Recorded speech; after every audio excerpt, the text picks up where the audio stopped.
जी हाँ, उद्धव बालकेशव ठाकरे या सिर्फ उद्धव ठाकरे ये नाम है महाराष्ट्र की सियासत के नए मुख्यमंत्री का। लेकिन उद्धव का मुख्यमंत्री बनना सिर्फ एक राजनीतिक दल के मुखिया का मुख्यमंत्री बनना नहीं है, बल्कि ये तस्वीर है हमेशा हमेशा के लिए बदल जाने वाली महाराष्ट्र की सियासत की।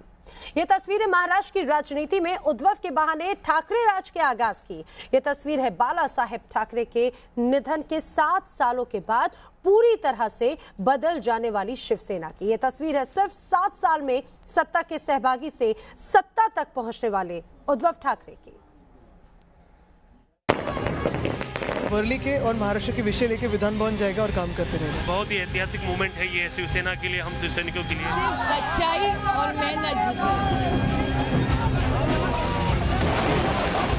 की जो रिजल्ट दिखाई देता है, ये रिजल्ट से लोगों ने पॉजिटिव अप्रोच किया। ठाकरे परिवार का वो वारिस जिन्होंने महाराष्ट्र की सियासत में न सिर्फ इतिहास रचा बल्कि कट्टर विरोधियों को भी एक जमात में लाकर खड़ा कर दिया। एनसीपी कांग्रेस के लिए अछूत रही शिवसेना को सर्वमान्य बना दिया। पुरानी पार्टनर बीजेपी को पटखनी देकर खुद को महाराष्ट्र के सिंहासन पर विराजमान करवा लिया।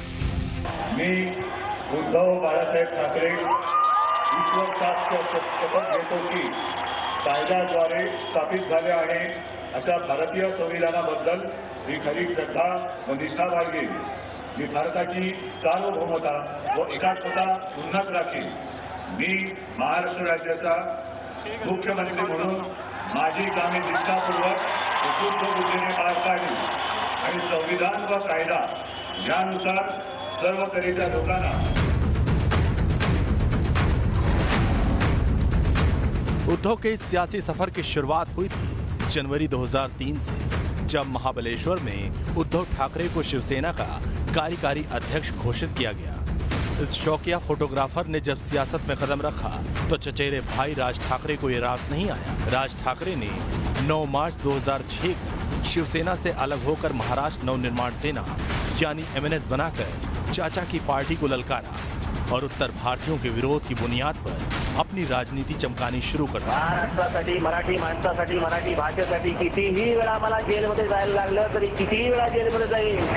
कयास लगने लगे कि शिवसेना अब कमजोर हो रही है और वो सियासी अखाड़े में ज्यादा दिनों तक टिक नहीं सकती। लेकिन 2009 विधानसभा चुनाव के बाद राज ठाकरे का ये दांव उल्टा पड़ना शुरू हो गया। राज ठाकरे की नफरत की राजनीति लोगों को रास नहीं आई। आज की तारीख में राज ठाकरे हाशिए पर नजर आते हैं और उद्धव ठाकरे के सिर पर महाराष्ट्र का ताज सजा है। शिवसेना, एनसीपी और कांग्रेस के गठबंधन का ताना बाना बुनते समय शरद पवार ने उद्धव ठाकरे से स्पष्ट किया था कि इस गठबंधन के मुखिया उद्धव ठाकरे ही रहेंगे। उनका ये तर्क था कि अगर उद्धव ठाकरे इस गठबंधन के प्रमुख है तो शिवसेना में कोई भी सेंधमारी नहीं हो सकती। दूसरा, शिवसैनिकों का सुरक्षा कवच कांग्रेस और एनसीपी के विधायकों को मिलेगा। और तीसरी बड़ी बात, बाला साहब ठाकरे का पुत्र मुख्यमंत्री पद पर आसीन हो तो केंद्र सरकार भी इस सरकार का विरोध करने से कतराएगी। साल 2009 के बाद से बीजेपी शिवसेना में अंदर खाने मनमुटाव बढ़ने लगा था। साल 2014 आते आते ये खाई बढ़ने लगी। बात नहीं बनी तो दोनों पार्टियों ने अपने अपने दम पर साल 2014 का महाराष्ट्र विधानसभा चुनाव लड़ा। तब शिवसेना की झोली में 63 सीटें आई थी।